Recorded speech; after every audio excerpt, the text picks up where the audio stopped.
Claro que va, chicos, loco, conche tu madre. Hoy estoy aquí ya que últimamente os están gustando muchísimo los vídeos donde reaccionan a terremotos que han pasado en Chile y tal. Y muchos de los comentarios son que el terremoto más grande de la historia fue en Chile y fue de 9,5 en el 1960 en Valdivia, creo que fue. Y otro en Valparaíso, si no me equivoco, en 2010. Pero bueno, hoy estoy aquí para reaccionar a la historia y tal. Es un vídeo de 15 minutos hablando con gente que estuvo en ese terremoto, viendo los desastres y todas esas cosas. Así que nada, gente, espero que os guste también muchísimo este vídeo. A mí me encanta saber todas estas cosas, para mí es muy interesante.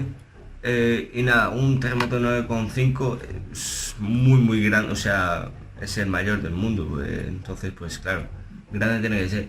Así que nada, gente, espero que os guste muchísimo el vídeo. Dejar un like de por chileno, suscribiros y activar la campanita.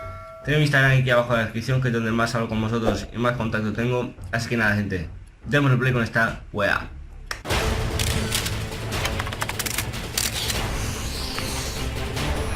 Reportajes T13.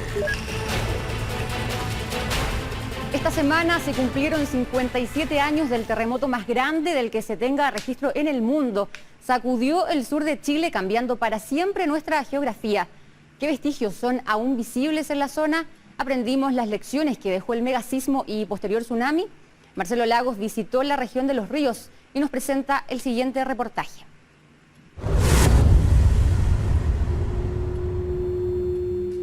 En 1960 ocurrió el evento telúrico más grande del que se tenga registro. Aunque se conoce como el terremoto de Valdivia, el nombre no hace justicia a todo lo que aquí ocurrió. La costa del sur de Chile sufrió importantes modificaciones. Algunas ciudades se hundieron, otras se levantaron. Muchas localidades quedaron devastadas tras el sismo 9.5 y posterior tsunami con olas superiores a 10 metros. Ahora regresé a algunos de estos lugares para ver en terreno cómo cambió la geografía y recogí testimonios de quienes vivieron aquel infierno. ¿Está el país preparado para un nuevo evento de esta magnitud? ¿Podría ocurrir otra vez? Soy Marcelo Lagos y esto es El Gran Terremoto del Sur. Pues yo creí que los terremotos más grandes habían sido como en la zona de Japón y Filipinas y esas cosas así. Pues ahora me entero, bueno, ahora no, pero cuando he subido los vídeos y me lo habéis dicho es cuando me he enterado que fue en Chile. O sea, Chile es el país más...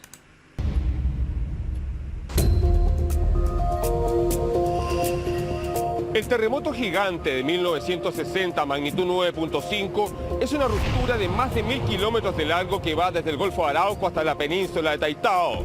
El terremoto generó la deformación vertical del fondo oceánico y las zonas continentales. Todo el centro-sur de Chile cambió, vertical y horizontalmente. El terremoto del domingo 22 de mayo liberó energía equivalente a 6,6 megatoneladas de dinamita. Minutos después, olas superiores a 10 metros arrasaron con buena parte de la costa del sur. 2.300 personas murieron y 3.000 resultaron heridas en un evento que los especialistas... Olas superiores a 10 metros arrasaron con buena parte de la costa del sur. 2.300 personas murieron y 3.000 resultaron heridas en un evento que los especialistas calificamos como gigante. Y se estima ocurre cada 300 años aproximadamente. Ríos como el Imperial y el Queule en la región de la Araucanía cambiaron su cauce. Porciones de tierra se hundieron, otras emergieron, como Chamisa, en la región de los lagos. Las localidades costeras del centro-sur de Chile afectadas por el tsunami de 1960, gran parte de ellas fueron arrasadas. En este caso se observa cómo esta rápidamente es completamente inundada y años después se reconstruye en el mismo lugar. Las fotografías corresponden a Puerto Saavedra, la primera parada en este viaje. Un especial pueblo ubicado entre el río Imperial y el lago Budi, sobre la costa de la provincia de Cautín, región de la Araucanía. Producto del hundimiento de la costa a cerca de 1 metro, proceso denominado subsidencia cosísmica, el río Imperial cambió su desembocadura. Antes de 1960, sus aguas salían por acá, en el sector sur de las partes planas de Puerto Saavedra. Y hoy día, el río Imperial desagua sus aguas casi 1 kilómetro más al norte de lo que hacía en 1960. ¿Por qué este evento causó tanta destrucción? El terremoto de 1960 fue la liberación de energía acumulada. No digo nada porque estoy muy concentrado en el vídeo. Se me olvida que estoy grabando y todo. No sé, soy muy de ver este tipo de vídeos. Entre las placas de Nazca y Sudamericana durante unos 400 años. La costa se hundió por lo menos 1 metro y en pocos minutos un tsunami arribó, inundando toda la costa, entrando por el río Imperial y haciendo que la gente rápidamente corriera a los cerros. Hoy día, Puerto Saavedra ocupa el mismo lugar que fue inundado por las olas. Temprano por la mañana vamos manejando rumbo a Queule, una de las numerosas localidades afectadas por el terremoto y maremoto de 1960. Por el río Queule entró con facilidad el agua del mar, inundando las partes bajas en todas las zonas ribereñas. La deformación de la costa implicó un hundimiento superior a 1 metro, zonas que hoy día todavía siguen afectadas por las mareas más altas. Queule es una caleta de pescadores de la comuna de Tolten y está a unos 80 kilómetros al norte de Valdivia. La mayoría de las localidades afectadas por el maremoto de 1960 se localizaban en desembocaduras de ríos. Ciertamente, ríos como el Queule son corredores de peligrosidad que permiten que las aguas penetren con facilidad y desborden sus riberas, generando impacto y destrucción. El mar arrasó con todo. La gente arrancó los cerros y se refugió en ellos durante semanas. Grandes porciones de tierra quedaron bajo el agua y dieron paso al ensanchamiento del río Queule. Hoy es necesario subirse a un ferry para cruzar de un lado al otro. Gran parte de las viviendas fueron destruidas. Hoy día, 56 años después, nuevamente aparecen viviendas en zonas de peligro. Claramente, las lecciones no fueron aprendidas. Arturo Cáceres tiene 74 años. Para el gran terremoto tenía 17 y recuerda muy bien el drama de quienes debieron esperar días antes de regresar a sus hogares.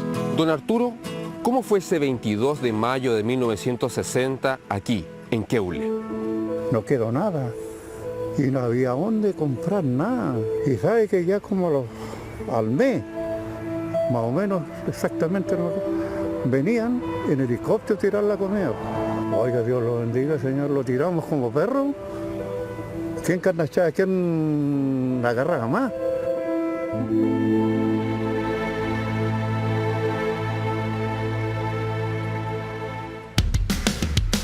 Continúa este recorrido por la costa afectada tras el gran sismo de 1960. Imaginar lo que aquí ocurrió es difícil. Se estima que hubo pérdidas por unos 3.000 millones de dólares. Y casi todas las ciudades importantes del sur, desde Concepción a Ancud, sufrieron daños severos.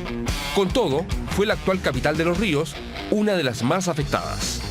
El asentamiento urbano de mayor jerarquía para el terremoto de 1960 era Valdivia. Por eso popularmente se le conoce como el terremoto de Valdivia. Aquí la deformación del terreno fue gigantesca. Las zonas bajas se hundieron hasta 2.7 metros, generando cambios para siempre en el terreno.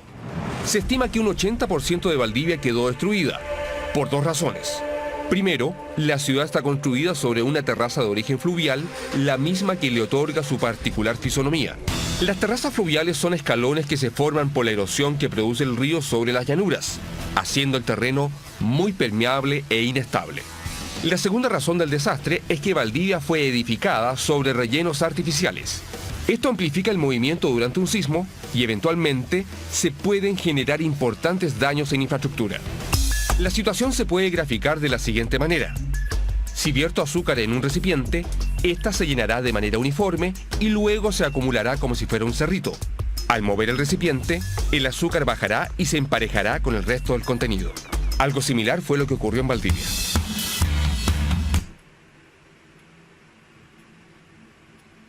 ¿Qué ejemplo ha sido ese? No he entendido ese ejemplo,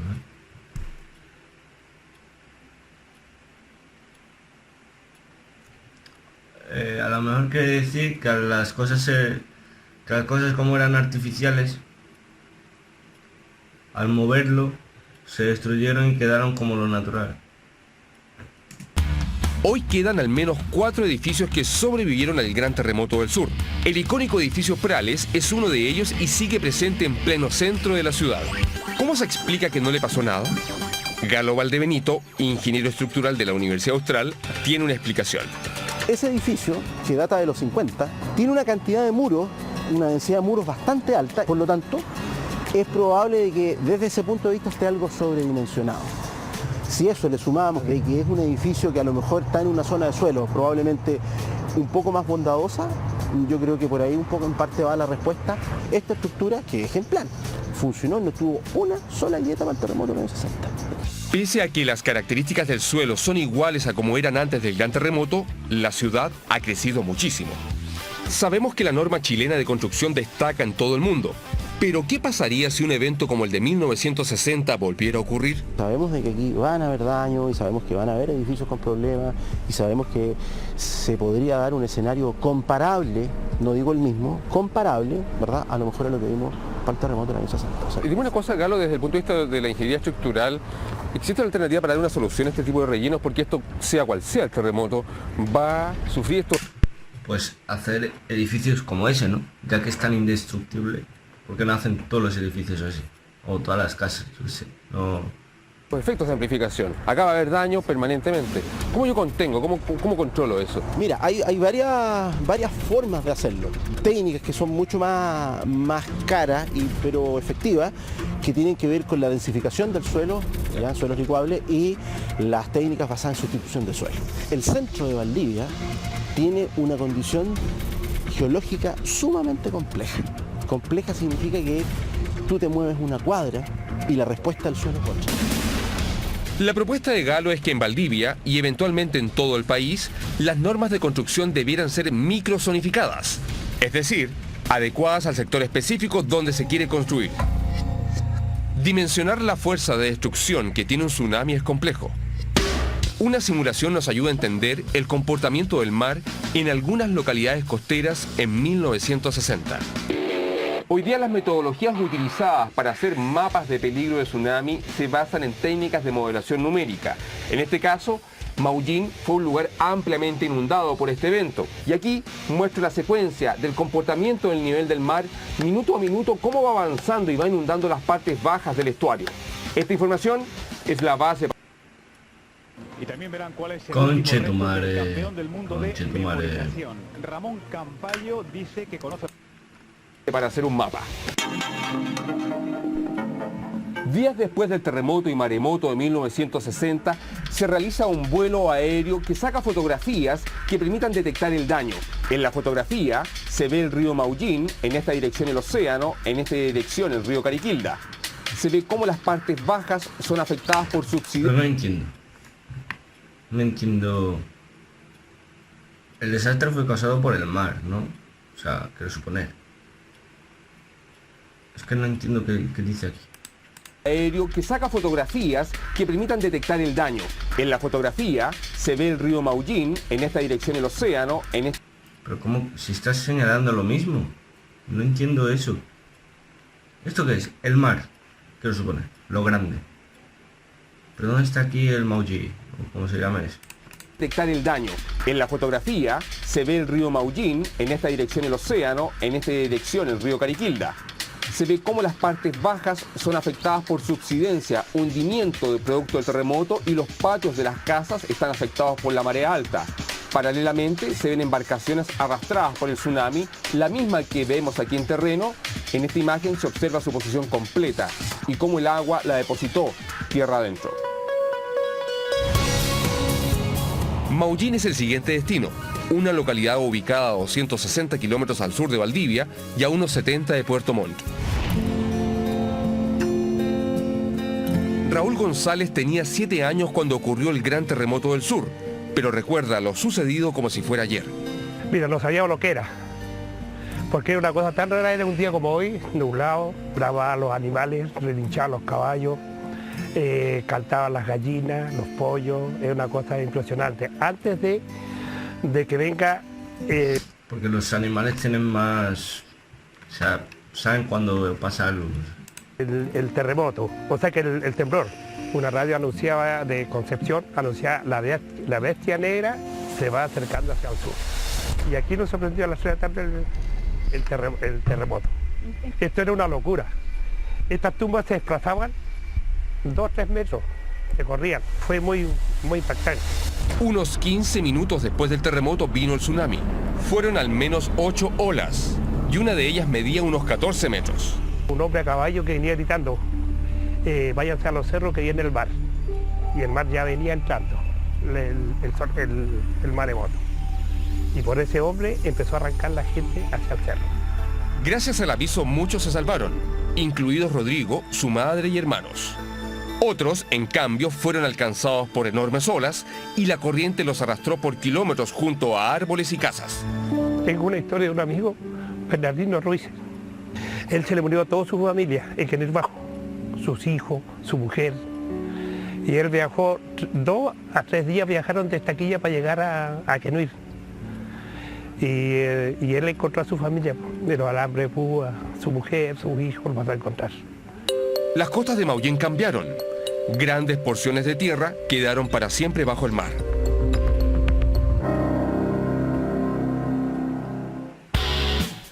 Dejo Maullín y me encamino al último destino. Estamos cerca de Puerto Montt y vamos rumbo a la localidad de Chamisa, un lugar que para el terremoto de 1960 sufrió el levantamiento del terreno. Allí veremos las evidencias.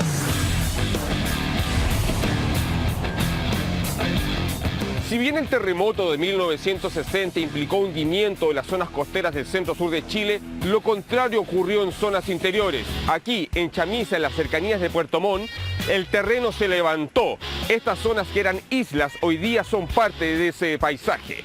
Las evidencias de levantamiento tienen varias señales, particularmente diques de liquefacción, depósitos de tsunami y una serie de señales de la naturaleza que permiten confirmar que esta zona fue afectada por un gran terremoto.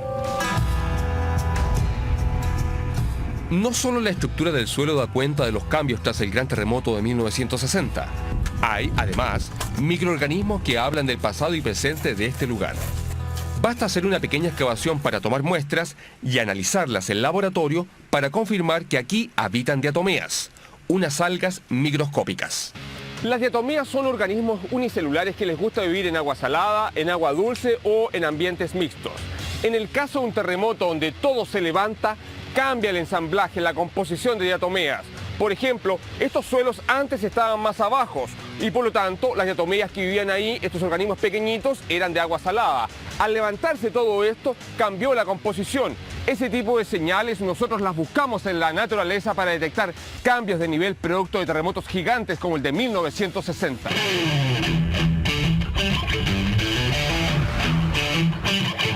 La amenaza sísmica en el centro-sur de Chile es permanente, al igual que en todo el territorio nacional. Terremotos y tsunamis son inevitables. Por lo tanto, tenemos que solamente atacar la vulnerabilidad disminuyendo la exposición de nuestras poblaciones. En el centro-sur de Chile existen 2 tipos de terremotos grandes y gigantes. El del 60 fue un evento gigante, pero para que vuelva a ocurrir se necesitan siglos para ello. En tanto, eventos grandes pueden ocurrir en tiempos más cercanos y para ello sí debemos estar preparados.